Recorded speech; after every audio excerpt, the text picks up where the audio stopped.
Rádio Rio de Janeiro, a emissora da Fraternidade, passa a apresentar Luz na Penumbra, programa que leva ao seu coração a mensagem da doutrina espírita.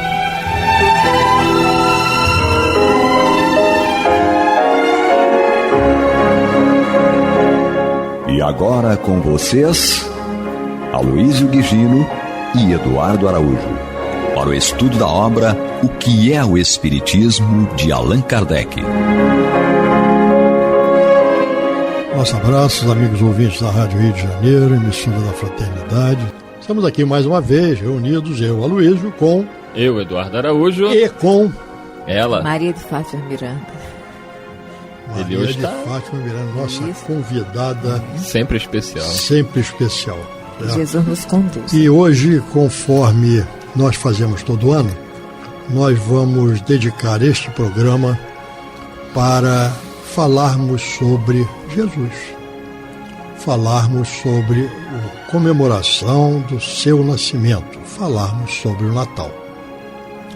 É sempre muito importante nós termos em mente o significado do Natal e não nos deixarmos envolver por tudo aquilo que a mídia, o comércio, certo? E até as pessoas mesmo vibram com relação ao Natal, onde falamos de tudo, comemoramos de todas as formas, menos nos lembrando do homenageado, menos nos referindo àquele para o qual esta data é destinada como comemorativa, o nascimento de Jesus. Natal significa nascimento.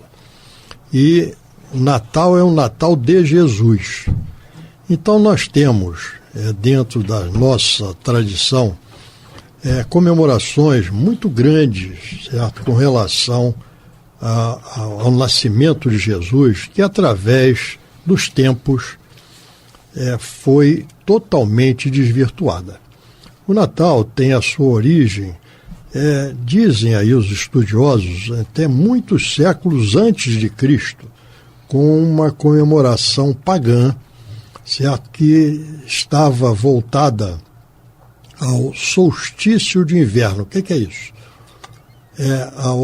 A data em que ocorria em torno do dia 25 de dezembro, em que nós temos a noite mais longa do ano, quando dá virada para a entrada do inverno no hemisfério norte. Então, para nós aqui no hemisfério sul, é a chegada do verão, mas no hemisfério norte é a chegada do inverno. E nós temos então, nesse solstício de inverno, a noite mais longa do ano. E, novamente, ao raiar do dia, o sol voltava a brilhar. Então essa festa era voltada e destinada numa comemoração em que era avocado o sol invencível. E era uma festa muito comemorada, como a gente diz, muito badalada, né? Desde séculos e séculos antes de Cristo. Com o advento de Jesus, e nos primeiros séculos da era cristã,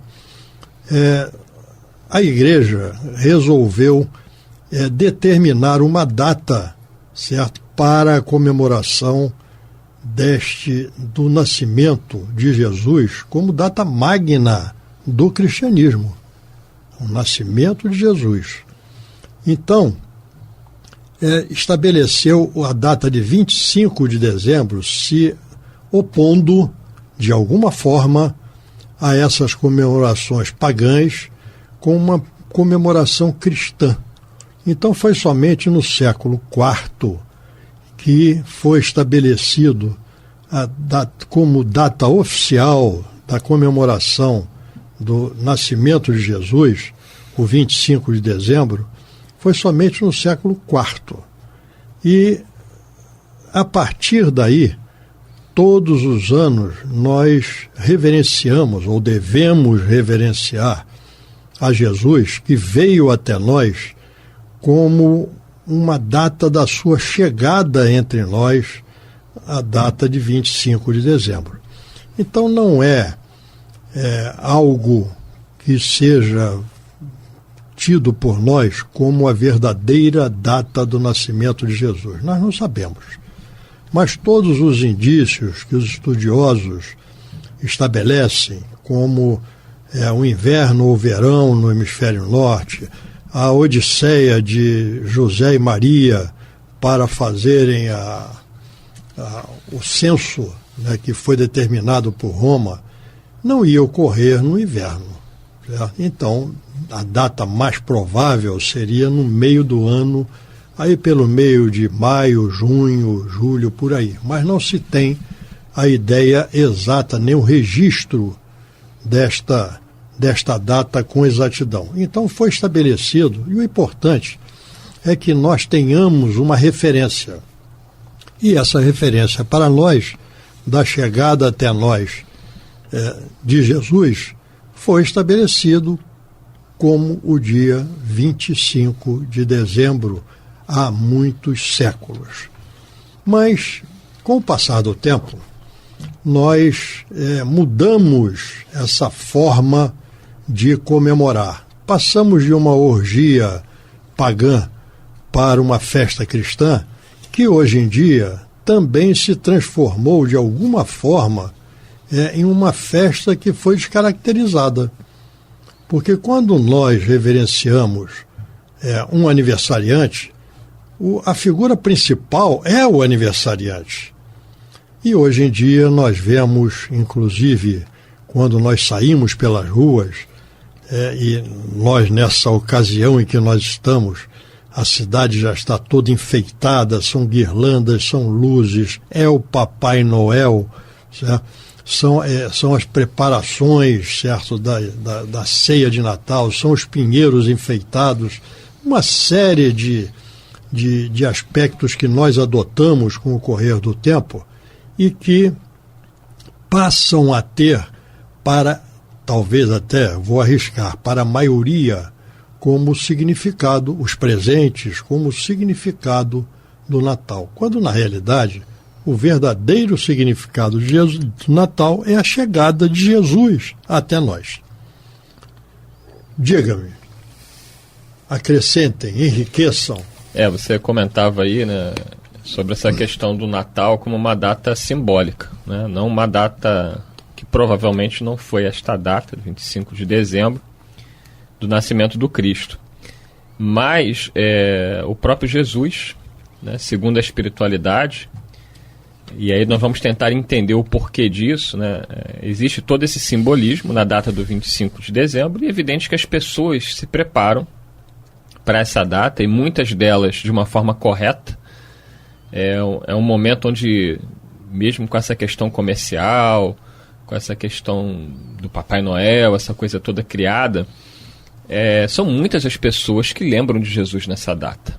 Não é irrelevante, não, é bastante relevante. É um momento em que muitas pessoas aproveitam para pedir desculpa, para pedir perdão. E aí o nosso ouvinte pode falar assim, mas é tudo falsidade. Tem falsidade, mas tem muita sinceridade também. As pessoas ficam mais sensibilizadas nessas datas e muitas vezes aproveitam esse momento para esse pedido de desculpa, de perdão. A televisão sempre passa filmes sobre Jesus, filmes com a temática do Natal, né, que lembra tudo que Jesus ensinou, e as pessoas ficam sensibilizadas. E aí o nosso querido e saudoso, mas sempre presente, Gerson Simões Monteiro, ele escreveu na época aqui, lá no Jornal Extra, uma coluna, na sua coluna, e ele falando sobre o Natal, e ele lembra, né, do livro Antologia Mediúnica do Natal, e lembra também, que Miranda já vai falar sobre isso, e lembra também que os espíritos dizem, né, o Chico colocava isso, que Jesus visita a Terra no Natal. No nosso Natal, no simbolismo do nosso Natal. Mas por que Jesus visitaria a Terra nesse período? É porque ele nasceu nessa data? Não. É porque nesta data, segundo os espíritos informaram a Chico, a psicosfera do planeta está melhor. porque a quantidade de pessoas que estão lembrando de Jesus, que estão meditando sobre os seus ensinamentos, é muito grande, mesmo entre aqueles que normalmente nem se ligam muito em religião. E aí, segundo Chico Xavier, e o Gerson traz aqui a história, né, o conto de Natal, que está no livro Antologia Mediúnica do Natal, mostrando que Jesus vem à Terra, nesse momento, aproveitando da melhor psicosfera. Quando a gente diz vem à Terra, não quer dizer que ele esteja ausente da Terra. Ele está sempre presente à Terra. Mas nós não o sentimos. E neste dia, nesta data, os seres humanos costumam se abrir mais à presença de Jesus. Não é isso, Miranda? E nos lembramos do que Jesus falou a Pedro. O que ligares na terra será ligado no céu. O que desligares na terra será desligado no céu. Esse ligar na terra é aquilo que nós buscamos, idealizamos, nos envolvemos, os nossos objetivos aqui. Então, apesar da nossa imaturidade ainda e durante séculos festejarmos o Natal como uma coisa do mundo, não é? A humanidade, ainda que não seja evidente para muitos, ela está evoluindo. A dor e o sofrimento têm um objetivo na Terra. Quer dizer, a dor é um mecanismo evolutivo. O sofrimento é proveniente da nossa rebeldia. Então, nós vamos observando que para a Terra estar muito próximo, em trabalho de transição planetária a nível de revolução moral, é porque essa evolução aconteceu em muitos corações, não é? Então, são muitas as famílias que, independente de qualquer coisa, antes de servir-se à mesa, fazem um culto, oram, agradecem e lembram de Jesus. Essa psicosfera que fica mais aberta não é de Jesus para conosco, é nossa para com Ele. Somos nós que nos posicionamos de uma forma mais fraterna, ainda que deturpemos a nossa ideia de fraternidade vinculada ao comércio do mundo. Eu tive uma oportunidade de entrar numa van no período de Natal e uma criança a avó entrou com a criança na van, ela os desesperos, não conseguia parar de chorar e o pessoal ficou preocupado. Aí a avó falou, pois é, eu levei ela para ver o Papai Noel. Quando ele tentou abraçar ela entrou em surto, começou a gritar e eu tive que retirá-la do shopping. A criança parou de chorar e falou assim, eu prefiro o palhaço, porque o palhaço faz todo mundo sorrir. Aí a gente ficou olhando, como é que uma criança de 3, 4 anos ia dizer eu prefiro o palhaço, porque o palhaço faz todo mundo sorrir? Aí foi uma reflexão que eu fiz em cima da situação. Eu falei, interessante, quem deve ser esse espírito, não é? Porque teve uma manifestação que ninguém está habituado no shopping. Uma criança entrar em surto para não querer ser abraçada pelo Papai Noel. Aí tinha uma moça do lado que falou assim, pois é, parece até que ela entende, né? Porque Papai Noel nem toda criança tem. Mas o palhaço, qualquer criança sorri com ele. Quer dizer, nós vamos observando que o mundo comercializou essa data. Mas os verdadeiros cristãos entronizam Jesus todo dia no coração. Né?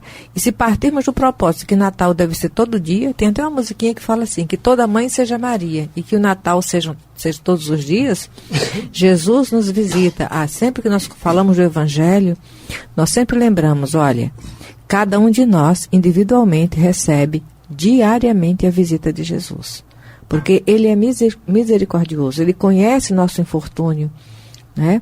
Sabe das nossas dificuldades, as nossas misérias morais mais íntimas e anônimas. Então, qualquer um de nós que eleve o pensamento a Deus e lembre dele com sinceridade, está recebendo a visita dele. Onde 2 ou mais estiverem reunidos, eu estarei presente. Mas temos que compreender que o mundo que nós vivemos e a maneira como ainda nos postamos, tudo isso é natural que aconteça dessa forma. O ideal é que comecemos a amadurecer nosso raciocínio, que saibamos trazer a mensagem de fraternidade do Cristo para os nossos momentos diários, nas horas das nossas escolhas domésticas, na hora que nós temos que tomar uma decisão em relação a alguém, que a gente possa ponderar e colocar em evidência o irmão que está diante de nós. Então, o mundo comercializar o Natal é próprio de um mundo que valoriza o mundo, mas ele nos convida. Eu não peço que os tire do mundo, mas que os liberte do mal. Libertar do mal é nos tirar da ignorância, para que não sejamos marionete num comércio que termina maltratando, porque as pessoas são incitadas a comprar, e muitos cometem suicídio no outro ano porque não tem dinheiro para pagar. Aos poucos estamos acordando, amadurecendo. É isso aí. Você está falando em amadurecimento. Né? Agora, esse amadurecimento, ele vai ocorrendo pouco a pouco. Certo? A natureza não dá saltos, né? E nós estamos fazendo parte desse contexto. Então, é muito importante que nós entendamos que, apesar dessa mudança de foco, certo, do Natal com relação ao nascimento de Jesus, é muito importante que nós entendamos que todas essas formas de nós comemorarmos o Natal nos levam a esse avanço, a esse amadurecimento. Porque, vejamos, nós lembramos sempre do Natal, a ceia do Natal, não é? Mas a ceia do Natal, ela, apesar de muitas vezes ter a presença, certo, de excessos, seja na comida, seja na bebida, ela também promove uma oportunidade de confraternização entre as pessoas, da reunião de familiares, porque o Natal é uma festa, a gente costuma dizer que é uma festa da família, certo? E Jesus faz parte da nossa família, né? Então, a ceia de Natal, com todos os excessos que podem ocorrer, também tem um lado positivo, que é justamente essa confraternização entre nós, entre os familiares, entre os amigos, etc. Os presentes de Natal. Você falou, né? O comércio que estimulou, certo? E muitas vezes endividando, muitas vezes nós nos excedendo, certo? Das nossas possibilidades para fazermos a alegria de alguém, mas nós estamos fazendo a alegria de alguém, não é? Principalmente voltado para as crianças, né? Porque toda criança, você falou aí da criança que chorou, certo? Quando foi abraçada pelo Papai Noel, certo? E a possibilidade que foi levantada por uma pessoa que estava lá é porque ela não deve ser aquinhoada pelo Papai Noel. Então nós vemos a importância da alegria das crianças ao receberem algum agrado, algum presente, seja ele qual for. O pinheiro de Natal, certo? O pinheiro de Natal tem um simbolismo muito interessante, porque é a única árvore que não deixa de ser verde o ano inteiro, certo? Então, é um simbolismo daquilo que deve estar verde em nós, verdejante em nós, que é o amor a Jesus. A esperança. Certo? A esperança. Então, são os simbolismos, né? O Natal hoje em dia, a árvore de Natal, ela é enfeitada por bolas, né, de louça, ou que seja, bonecos, ou que seja. Mas anteriormente, nos primórdios, eram velas que eram colocadas no pinheiro de Natal, com um simbolismo da luz que dali emanava. Então, tudo o presépio foi criado por Francisco de Assis, certo? Na sua época, né, Idade Média, certo? É como um simbolismo, uma forma de homenagear o aniversariante, homenagear a Jesus. Então nós vemos que todos esses simbolismos, eles têm uma razão de ser, e no fundo nós vamos chegando a essa homenagem, a essa relação que nós estabelecemos com o aniversariante. O que nós temos que entender é que nós não devemos estar presos ao simbolismo, mas sim buscarmos, pelo seu significado, homenagearmos o aniversariante através do amor ao próximo, através da caridade, através dessa relação cada vez mais amorosa entre os homens, porque foi o que Jesus nos ensinou. Então, nós não devemos nem estar no 8, nem no extremo, no 80. Sim. Tá? Nem no extremo, nem no outro. Porque os símbolos, para a nossa condição ainda, eles têm uma importância. Eles exteriorizam as nossas intenções, não é? O nosso desejo, como falávamos. Estimulam. Sim. E estimulam. Então, ao longo dessa jornada terrena, agora é que nós estamos despertando para a essência do ser espiritual que nós somos. Então, é natural que nesse percurso tenhamos lançado mão desses recursos, Perfeito. não é? Igual a criança. Quando você vai fazer uma aula para uma criança de maternal, você tem que materializar a ideia no concreto, aquilo que ela pode pegar, para depois você trazê-la para um ensinamento mais profundo. Só para as crianças? Não, para fazer uma correlação de que espiritualmente ainda somos crianças, não é? Então, a metodologia para uma aula de maternal jardim é diferenciada para o jovem. Se bem que o recurso pode ser usado do maternal para o jovem, mas nem sempre do jovem para o maternal, porque eles não têm capacidade de elocubrar a ideia se não for concretizada. Então, está tudo dentro do objetivo. Perfeito. Eu quero enfatizar ainda essa questão da festa do Natal. O Aloysio mais uma vez citou, e eu vejo que ela é importante, inclusive, por ser conhecida como a festa da família, que até os jovens, que não são muito adeptos hoje em dia de se reunir com a família, o jovem, aliás, é um grave erro, né, que todos nós devemos meditar, né, as famílias, a gente permite que os nossos pré-adolescentes, mas sobretudo adolescentes, se afastem demais da família. E as pessoas não se reúnem mais, não conversam, não fazem uma refeição juntas. E o jovem vive uma vida paralela, completamente distante da família. Mas, graças ao Natal, graças a essa festa, é comum que até os jovens que são distantes da família respeitem essa data. E eles entendem que é o momento de estar com a família. A grande maioria, né, com exceções. E, como eu já tinha dito, as pessoas que frequentam uma religião, né, que frequentam a sua igreja, seja católica, evangélica, a pessoa que vai a um centro espírita, ela está sempre ouvindo falar em Jesus, né, aqueles que seguem o cristianismo.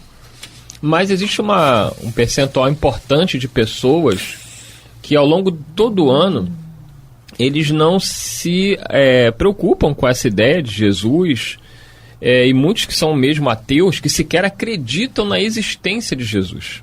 Então essas pessoas são indiferentes a isso.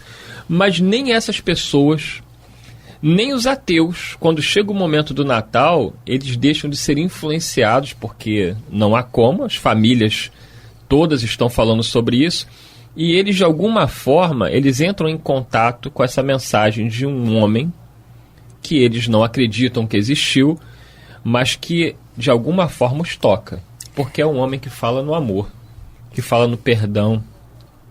E aí, por mais que eles não acreditem, os ateus, nossos irmãos ateus, eles se sentem, eu já vi ateus falando isso, que se sentiram contagiados por essa energia do Natal. É a psicosfera do Natal. Todos nós somos envolvidos por essa psicosfera no mundo. É o divino em nós. No mundo, certo? Olha, tem 3 sugestões aqui nesse período. Eu sempre gosto de conversar e dou essas dicas. Tem um filme no YouTube. Você tem 2 minutos para dar suas dicas. Pronto. O Quarto Sábio vai falar justamente de Jesus e toda essa preparação do Natal. O livro, através do Chico Xavier, é Antologia Mediúnica do Natal. Eu acho que é Emmanuel. Muito bom. Não é? E tem uma outra que agora me fugiu, mas se eu lembrar e houver tempo, eu ainda falo. Vale a pena, nesse período, se envolver com essa leitura que nos desenvolve a sensibilidade para com o outro. E aí será Jesus em nós. Então, Antologia Mediúnica do Natal, O Quarto Sábio, não é? Que é o filme, e que vale a pena que vocês busquem na internet. Um outro livro que eu sugiro aos nossos ouvintes, caso queira reunir a família no Natal para fazer uma leitura juntos, é o livro Jesus no Lar, né, do Chico Xavier, pelo espírito Ney Lúcio. Histórias maravilhosas que vão trazer muita reflexão boa para todos.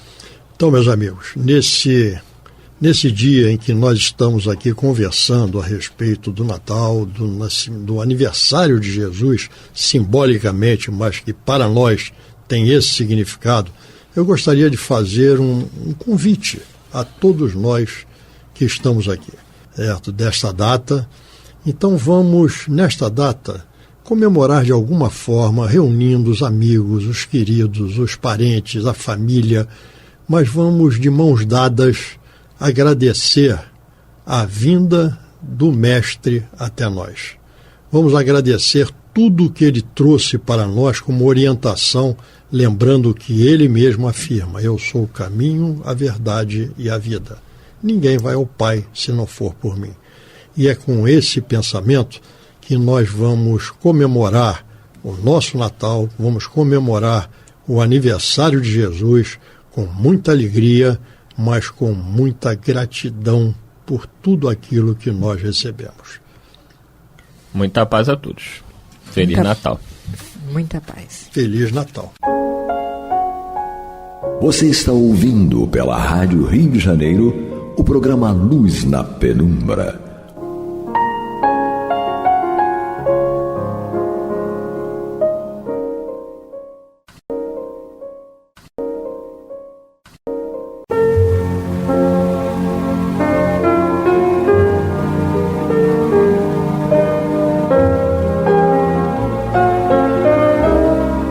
Rádio Rio de Janeiro está levando ao seu lar e ao seu coração a mensagem consoladora da doutrina espírita, através do programa Luz na Penumbra.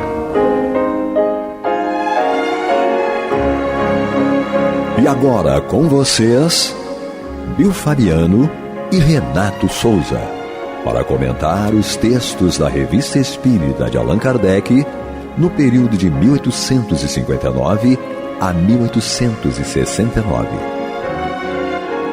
Muito bem, prezados ouvintes da Rádio Rio de Janeiro, emissora da Fraternidade. Estamos de volta com mais um programa Luz na Penumbra. Do meu lado direito, ele, meu parceiro, Bill Fabiano Cordeiro. Sempre juntos.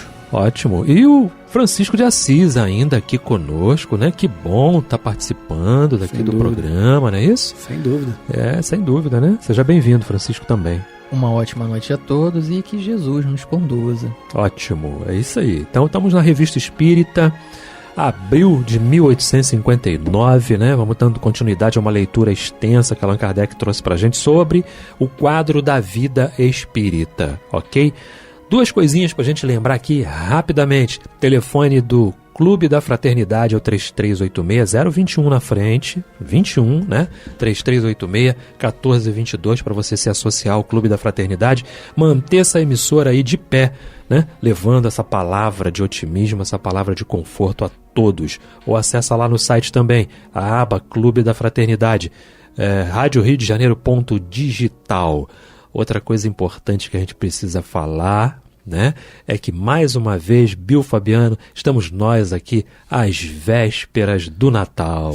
E Glória, uma data emblemática para a gente, né, onde a gente se reúne para falar do Cristo. Estamos hoje aqui lembrando, né, mais uma vez o nosso Mestre Jesus. E no programa do ano passado eu me recordo que a gente se emocionou aqui, né? Sim. Falando do Cristo, nos emocionamos, estamos aqui de novo, né?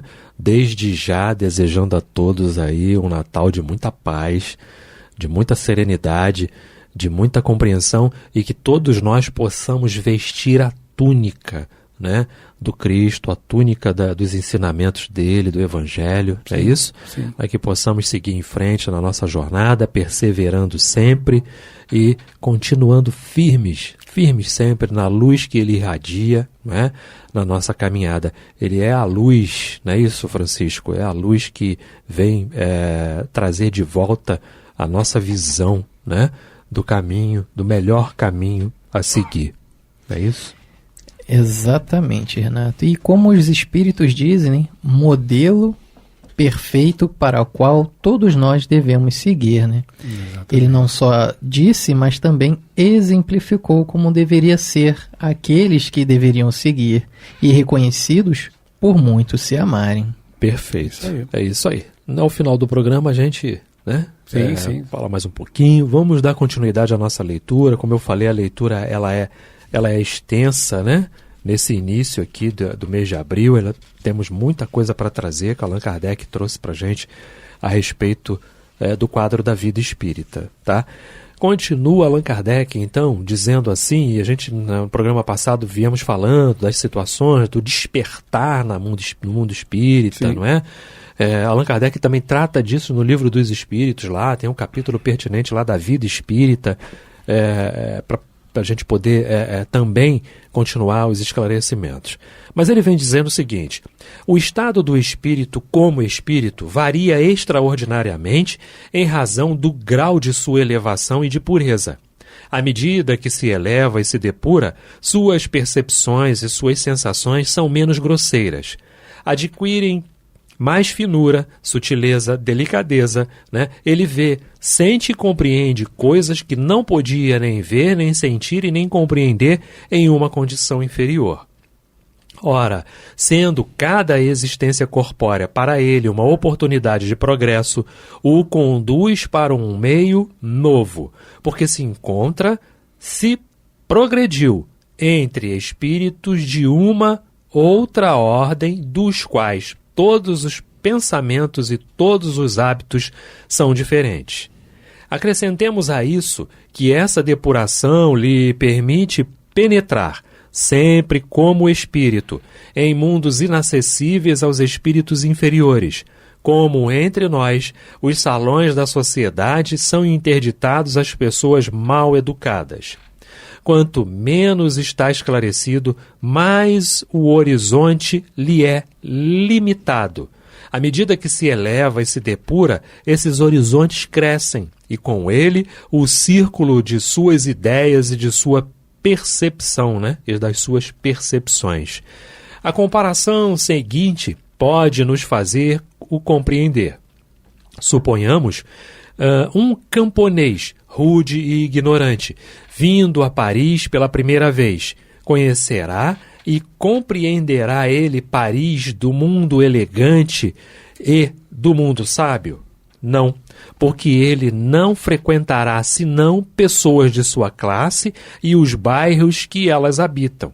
Mas que, no intervalo de uma segunda viagem, esse camponês se esclareça, haja adquirido instrução e maneiras polidas, seus hábitos e suas relações serão diferentes. Então, verá um mundo novo para ele, que não se parecerá com sua Paris de outrora. Ocorre o mesmo com os espíritos, mas nem todos experimentam essa incerteza no mesmo grau. À medida que progridem, suas ideias se desenvolvem.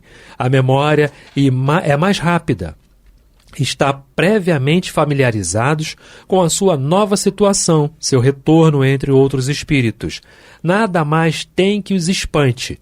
Se reencontraram em seu meio normal e, passado o primeiro momento de perturbação, se reconhecem quase que imediatamente. Os espíritos se reúnem segundo sua evolução, suas afinidades, não é isso? Exatamente. É isso que o Allan Kardec quer dizer aqui, né? Segundo as suas propensões, né? A gente está junto aqui porque em alguma coisa a gente é igual. Com certeza. Essa analogia que ele faz aí da viagem a Paris é muito interessante, né? Porque mostra aí a evolução, né? A gente vai a Paris, seguindo a analogia dele, vai a Paris em uma época, encontra Paris de uma forma, encontra-se com pessoas daquele mesmo local ali dentro daquela Paris, né? E a Paris é grande, mas dentro do nosso mundo ali a gente encontra Paris de uma forma. Se retornarmos, quando retornarmos de uma nova encarnação, para uma nova existência, seja em Paris, seja no Rio, seja em Saquarema, a gente já vai encontrar uma outra percepção, a gente já vai se encontrar com outras pessoas que se conectam conosco por conta dessa afinidade que você falou aí. Então é isso, é só uma questão, mostra também aí a lei de progresso aí que está no Livro dos Espíritos também, né, Chiquinho? E é oportuno a gente também observar que de tempos em tempos as gerações mudam e conforme a lei de progresso, as sociedades, né? A transformação daquilo que nós conseguimos angariar nas últimas vidas vão eclodindo para o próximo passo, né, das nossas vidas. É isso aí. Leitura agora é com quem? Francisco? Francisco. Lá vamos nós. Tal é a situação geral dos espíritos, no chamado estado de erraticidade. Mas o que fazem nesse estado? Como passam o tempo, para nós essas questões são de interesse capital, e eles mesmos é que vão respondê-las, como foram eles que nos deram as explicações que acabamos de fornecer, pois nada disso é produto de nossa imaginação. Não se trata de um sistema saído de nosso cérebro. Julgamos conforme vemos e ouvimos, abstraindo-nos de qualquer opinião sobre o espiritismo. Haveremos de convir que essa teoria da vida além túmulo nada tem de irracional. Ela apresenta uma sequência e um encadeamento perfeitamente lógicos que honrariam mais de um filósofo. Seria erro pensar que a vida espírita seja a vida ociosa. É, ao contrário, essencialmente ativa, e todos nós falam de suas ocupações. Tais ocupações diferem necessariamente conforme seja o espírito errante ou encarnado. No estado de encarnação, elas são relativas à natureza dos globos por eles habitados, às necessidades que dependem do estado físico e moral desses mundos, bem como da organização dos seres vivos. Não é isso que vemos tratar aqui. Falaremos somente dos espíritos errantes, entre os que alcançaram certo grau de elevação. Uns velam pela realização dos desígnios de Deus nos grandes destinos do universo, dirigem a margem dos acontecimentos e concorrem para o progresso de cada mundo. Outros tornam os indivíduos sob sua proteção, constituindo-se em seus gênios telares e anjos da guarda, acompanhando-nos desde o nascimento até a morte, buscando encaminhá-los na senda do bem. É uma felicidade para eles quando os seus esforços são coroados de sucesso.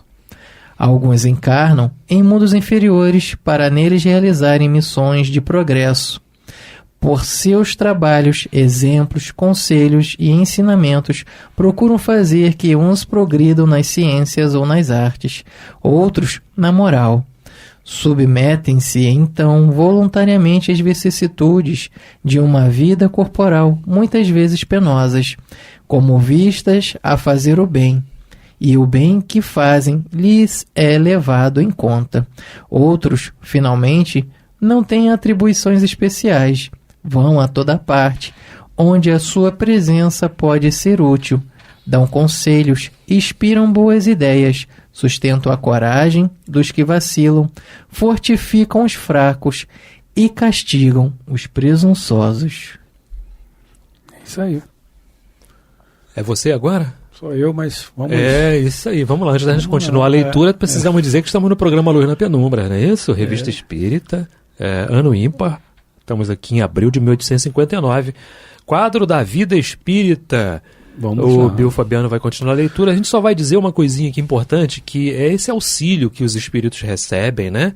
Nas suas instruções, não é isso? Sim, Nós estamos reunidos segundo as nossas aptidões? Estamos, mas não significa dizer que eu não tenho aqui um anjo da guarda, eu não tenho um espírito mais elevado também que está também me ajudando, não é isso, Bill? Assim como ajuda a todos nós, né? Com toda certeza. Então, vamos continuar aqui. Se considerarmos o número infinito de mundos que povoam o universo e um incalculável número de seres que o habitam, compreenderemos que os espíritos têm muito em que se ocupar. Tais ocupações, porém, nada têm de penosas. Eles as realizam com alegria, voluntariamente, sem constrangimento, e sua felicidade é triunfar naquilo que empreendem. Ninguém pensa numa ociosidade eterna, que seria um verdadeiro suplício. Quando as circunstâncias o exigem, reúnem-se em conselho, deliberam sobre a marcha a seguir conforme os acontecimentos, dão ordem aos espíritos que lhes são subordinados e vão para onde o dever os chama. Essas assembleias são mais ou menos gerais ou particulares, conforme a importância do assunto. Nenhum lugar especial e circunscrito é destinado a essas reuniões. O espaço é o domínio dos espíritos. Entretanto, elas se realizam de preferência nos globos onde estão os seus objetivos. Os espíritos encarnados que neles estão em missão, delas participam conforme a sua elevação. Enquanto o corpo repousa, vão aurir conselhos dos outros espíritos e muitas vezes receber ordens sobre a conduta que devem adotar como homens. É verdade que, ao despertar, não conservam uma lembrança precisa daquilo que se passou, delas guardando a intuição que os leva a agir como se o fizesse por sua conta, ou por sua própria conta. Descendo na hierarquia, encontramos espíritos menos elevados, menos depurados e, consequentemente, menos esclarecidos. Nem por isso deixam de ser bons, preenchendo funções análogas nas esferas de atividades mais restritas. Sua ação, em vez de estender-se aos diferentes mundos, exerce mais especialmente num globo determinado e está relacionada com o seu grau de desenvolvimento. Sua influência é mais individual e tem como objetivo coisas de menor importância. Aqui eu lembrei aqui a gente lembra aqui de algumas assembleias que a gente já leu aí dentro da literatura espírita, né? A gente tem Transição Planetária do Filomeno, nós temos esse novo livro do Filomeno, que eu me esqueci o nome, até que eu doei para minha sogra de presente. O Mundo de Regeneração. Isso? Exatamente, me fugiu o nome literal, mas um livro muito bom também, que a gente tem ali uma história de assembleia. Do Transição Planetária, quando acontece aquela tsunami, né, eles se reúnem ali para ver como serão o socorro. E a clássica do Brasil, Coração do Mundo, Pátria do Evangelho, né, com Ismael, com aquela informação que é dada a um espírito que ele iria reencarnar no Brasil, no Ceará, na cidade de Riacho do Sangue, né, enfim, que obviamente, doutor Bezerra, né, claro, reencarna em 29 de agosto de 1831, né? Enfim, então são várias assembleias que ocorrem no espaço, né, entre encarnados e desencarnados, entre desencarnados junto com encarnados, enfim, e nem sempre nós lembramos, né, como o Kardec diz aqui, né? Perfeito. A gente tem uma noção do que foi dito, uma vaga lembrança, mas quando há necessidade a gente lembra bem, e eu sei bem disso, que as informações, quando tem que ser claras, elas são claras mesmo. Sim.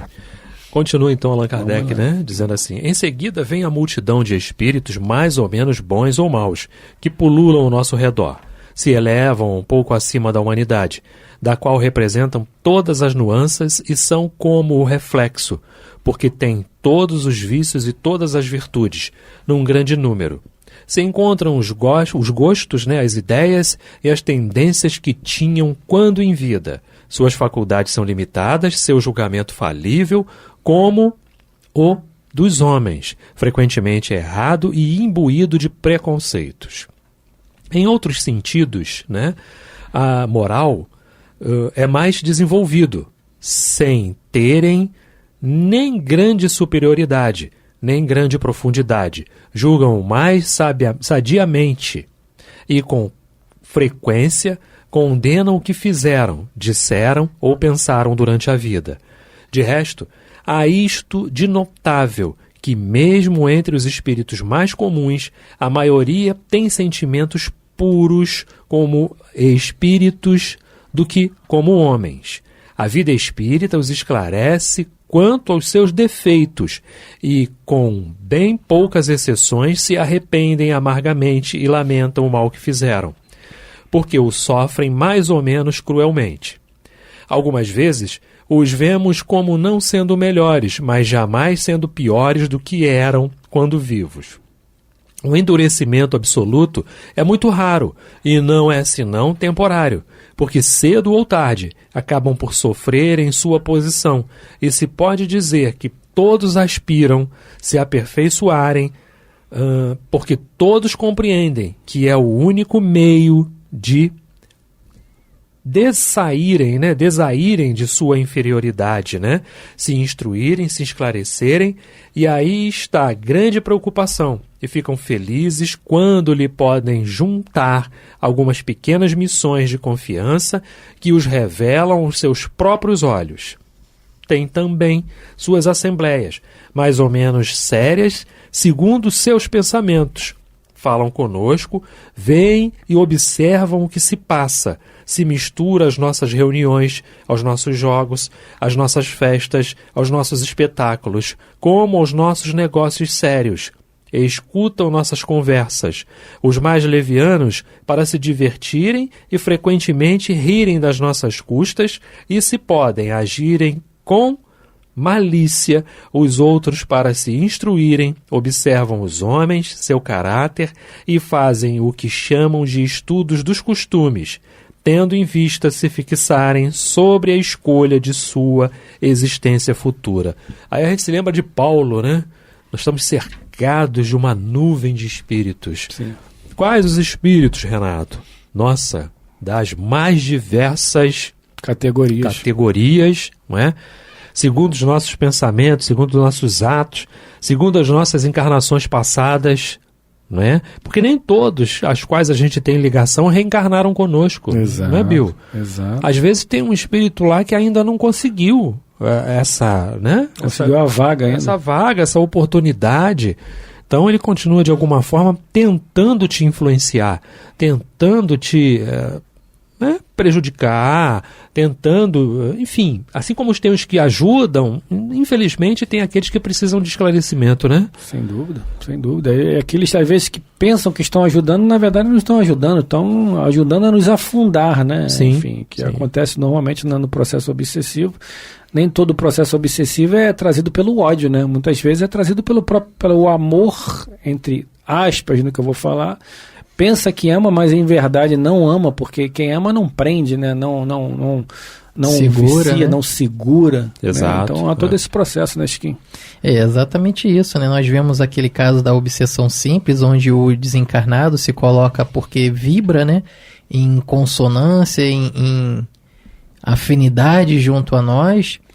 E nesse intervalo nós vamos sendo influenciados indiretamente ou até diretamente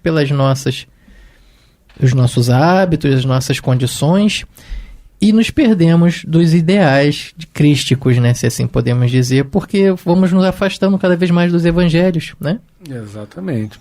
Perfeito, esse afastamento, né, das leis, daquilo que é correto, né, que é o que acontece. Porque a gente vai deliberando e vamos deliberando de forma errada, né, gente? Enfim, ao longo da nossa caminhada, quantas vezes fizemos mau uso do livre-arbítrio? Quantas vezes? E ainda fazemos, né? Ainda fazemos mau uso dele. E a gente precisa ter essa noção, ter esse esclarecimento. Nós temos isso nas nossas mãos. Reencarnamos com uma série de situações para resolver, mas reencarnamos com um antídoto para todas elas. Sem dúvida. Não é? Com a oportunidade de fazer o bem, com a oportunidade de recomeçar. Todo dia a gente tem a oportunidade de recomeçar. Não. Né?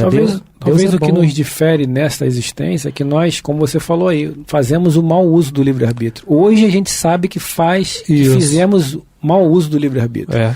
Ontem nós não tínhamos nem noção disso. A gente praticava o mal pelo mal e, enfim, sem nenhum tipo de constrangimento em praticar o mal. Hoje a gente já sabe que utiliza o nosso livre-arbítrio de forma errada e temos a consciência, que isso também faz com que a nossa cobrança da consciência seja maior. Nós sabemos que não podemos continuar a fazer o mal.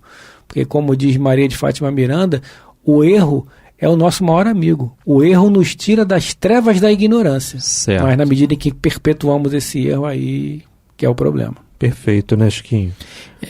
O erro também ensina, né? Como disse nosso amigo Bezerra de Menezes, a esse irmão desencarnado que era colaborador, e ao desencarnar tinha vergonha de ser visto, né, por Bezerra, mas estamos todos aprendendo, né? O caminho é esse. Perfeito. Esse é o caminho, né? Ainda bem que já estamos no caminho, e conforme o próprio Cristo assinalou no Evangelho, não é isso? Ele veio para aqueles que, né, precisam, né? Veio para os doentes, não é isso? Para os enfermos. Exatamente. Então a gente vai ter que levar em consideração que aquele que já está no caminho, ele ainda não se livrou das chagas, mas ele já está no caminho. Ele já sabe, opa, é por aqui, não é? É por aqui que eu tenho que seguir, é por aqui que eu tenho que prosseguir. Muito bem, meus irmãos, chegamos ao final de mais um programa, não é isso? Mais uma vez, né, Bill? As bênçãos do Natal para todos que estão aqui, a todos da querida, amada emissora Rádio Rio de Janeiro também, a todos os familiares, a todos vocês que estão nos ouvindo aí, um feliz e um Natal de paz e de muito amor no coração. Tá. É isso, um Feliz Natal com o Cristo dentro de nós, dentro dos nossos lares. Que Jesus renasça nos nossos corações, inspirando-nos os ideais de amor ao próximo e de felicidade. Muita paz a todos.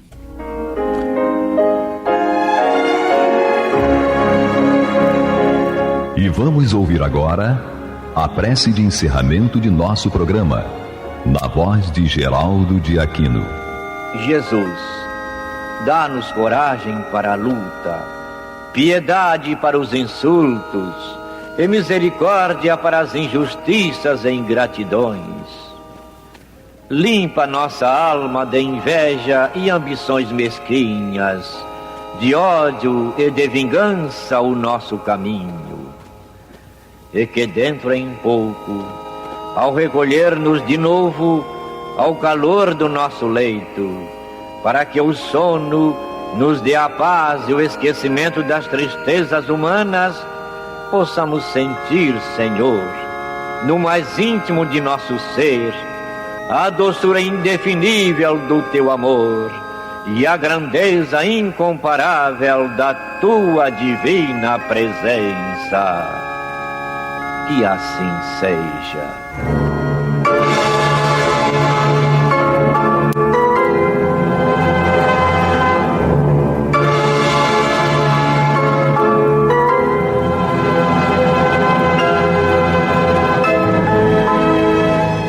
Acabamos de apresentar o programa Luz na Penumbra, que voltará a ser apresentado na próxima segunda-feira, às 21 horas, nesta emissora.